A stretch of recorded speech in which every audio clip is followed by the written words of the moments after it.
Welcome, everyone, to Confident Common Clutch Car Ride Conversations. I'm your host, Valerie Alston, here to help parents and young athletes spark meaningful dialogue about mental toughness, resilience, and confidence.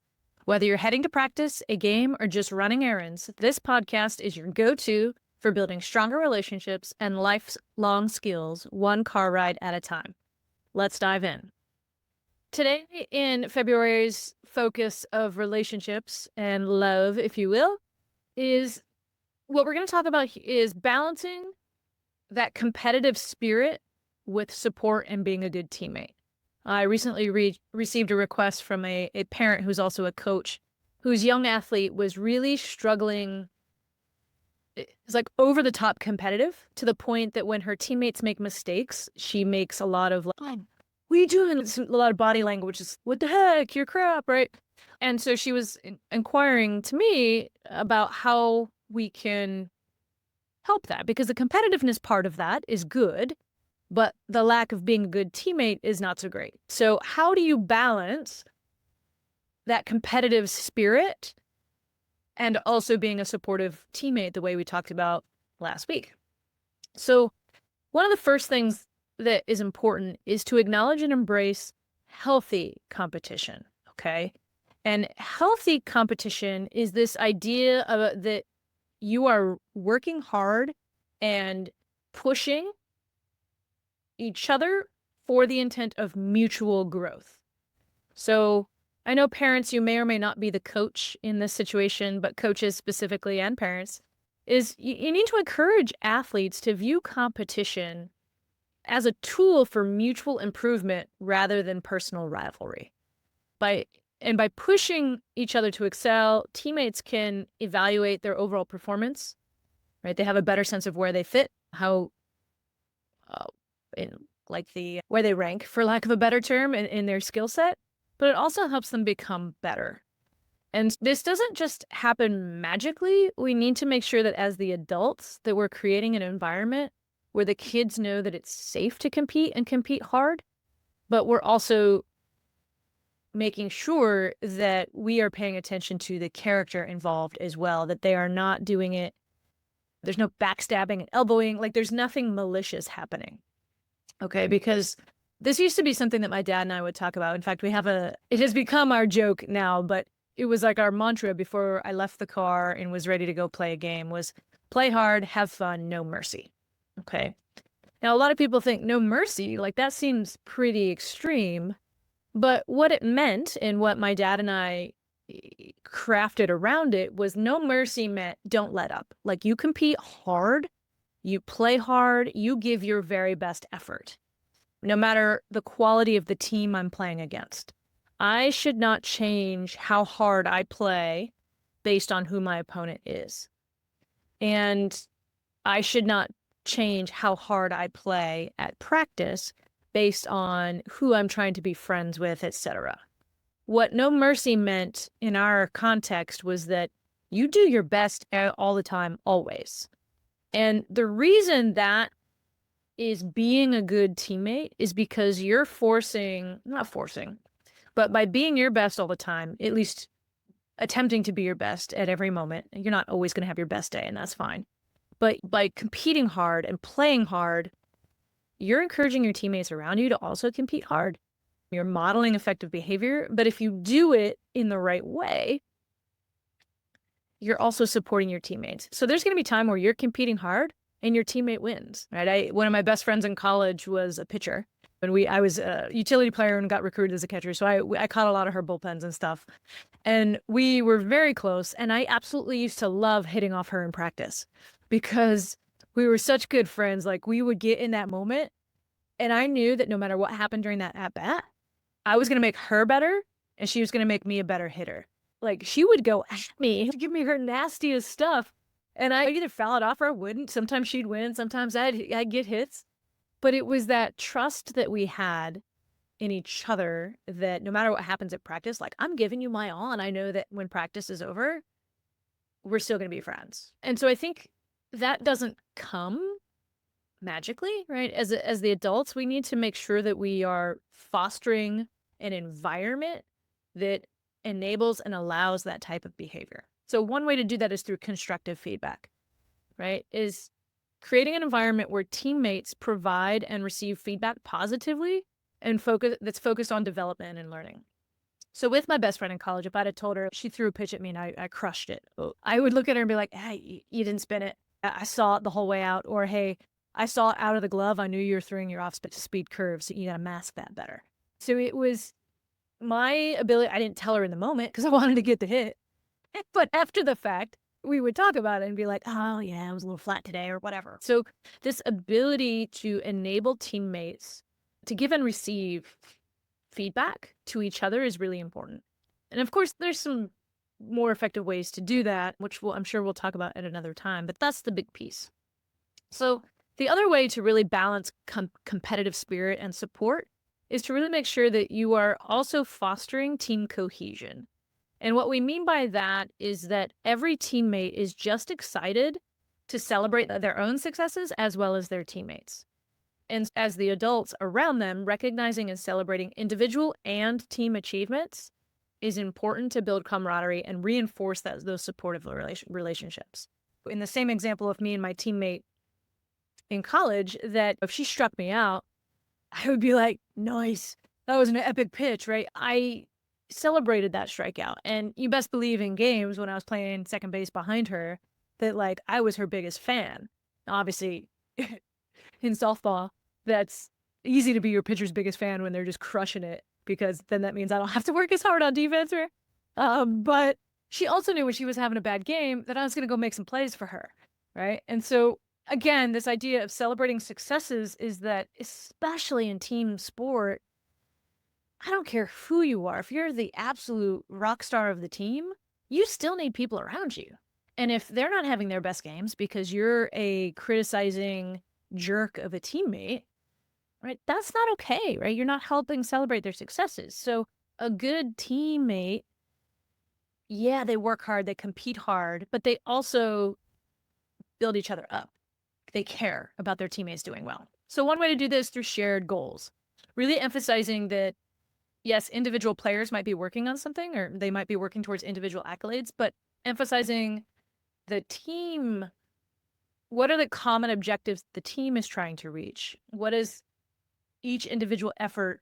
What overall pursuit of a collective goal are they trying to achieve? So me as a player, the reason I'm trying to get so good as a hitter against my teammate pitcher is because I know that when I'm facing another team in the Big Ten or when I'm facing in a playoff game or just everyday games, if I'm not at my best, if I haven't worked that craft of being a tactical hitter, right, I'm not going to be as successful in games, right? So by working hard and competing hard at practice, that's actually helping me be a better teammate and a better support network to my teammates who are part of this cog, right? I am just one piece of the overall machinery, right, that's going to help us win games. And it doesn't matter how well I hit.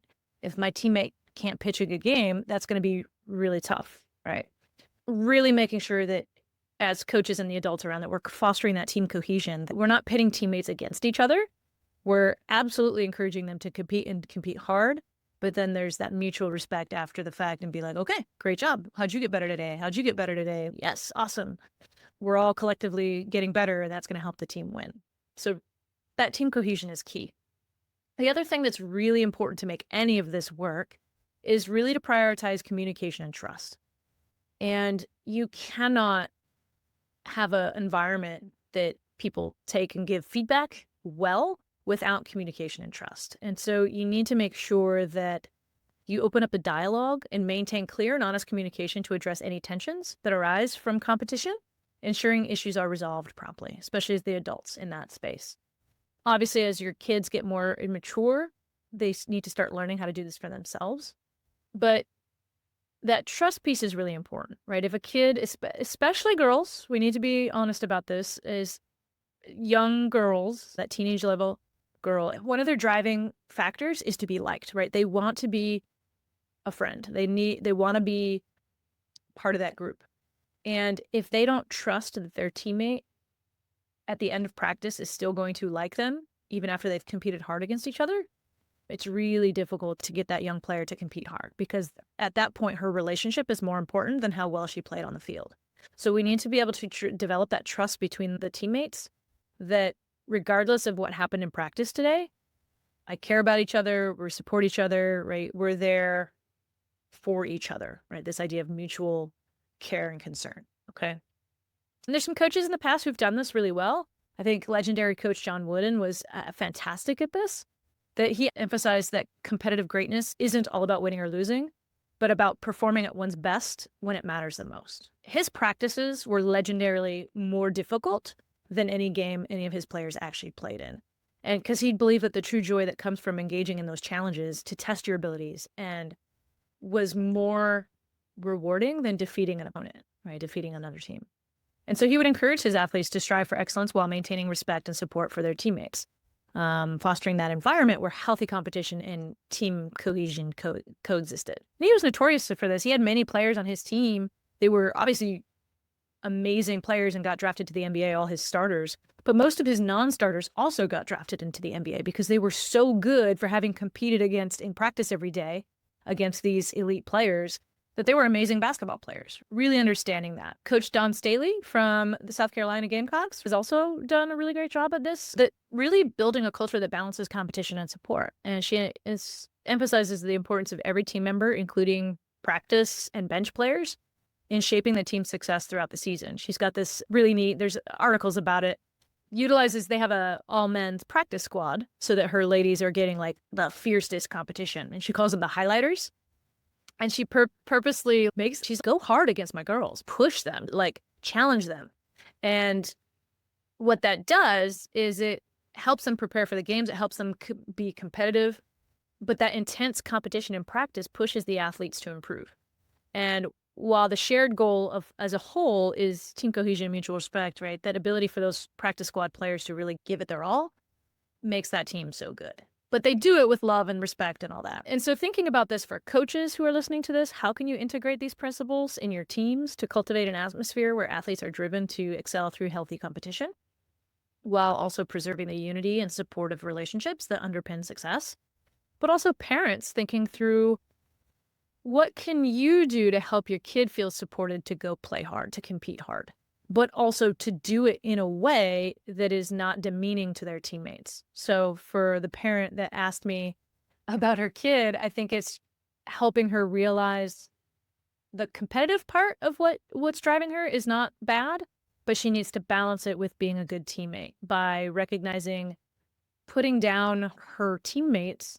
That's not helping her get any better, because now those teammates are just going to resent her and are probably not going to play hard for her, with her. It's all a balancing act. And there's not a perfect right answer to this as the adults, but we got to help young athletes recognize that competing hard in practice and games is being a good teammate, but also recognizing they need to compete hard with, once that competitive moment is done, that they're turning around and being a good teammate. They're having good body language. They're giving a hand to their teammates. They're applauding their teammate's success and being willing to give feedback if the teammate, did not live up to a standard or whatever that is. All things to consider. So I'm going to give you all some prompts here. A quick reminder, the rules. There are no wrong answers. Take turns listening and talking. Try to minimize distractions. And remember that you can pause and discuss after each individual question, or just listen to all of the questions and just talk. Okay? So here's your first discussion question today. What does competing hard mean to you in practice? Okay, especially for the athletes in the car. What does it mean to you to compete hard in practice? And what do you think competing hard with your teammates, how does that help you and the team get better? Okay. Question number 2. How do you show respect and support for your teammates while still pushing yourself to improve? What would that actually look like for you? How have you seen it in other teams that you've been a part of, or maybe in professionals that you watch or college teams that you admire? Like, how do you do that? What are some behaviors you think are important for being able to still push yourself to improve, but also be a supportive teammate? And maybe you can think of a time when you and a teammate pushed each other in practice and it helped both of you. And so thinking back onto that personal experience and talk through that. Okay. Third question. How do you handle it when you and a teammate are competing for the same position or opportunity? And so let's say you and a friend are both competing for the starting position. What does that look like for you? How does that make you feel? What does that do to you? Okay. And more importantly, a follow-up question to that is what can you do to keep that relationship strong, even though you're competing with each other for that position or opportunity? And our final question of the day, what's one way your team could work together better during practices or games? So this is more for these conversations topics are more for the athletes today, less for the parents, but helping your kid figure out what's one thing that could be better at practice to help the team come together. And so a follow-up to that is how can you help as the adults? This is where you can come in. How can you help create an environment where everyone feels supported while still striving for their best? Okay. So again, talk amongst yourselves, consider these questions, and I can't wait to hear how it goes. So thanks again for joining me on Confident Calm and Clutch Car Ride Conversations. Again, if you found this episode helpful, please subscribe to the podcast so that you never miss a moment. And of course, share it with other parents or coaches who could use a little extra inspiration on the go.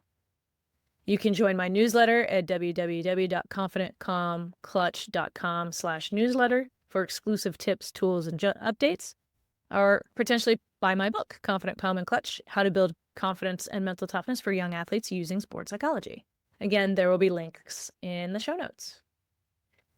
All right, y'all, remember to keep that conversation rolling, and let's make those car rides count.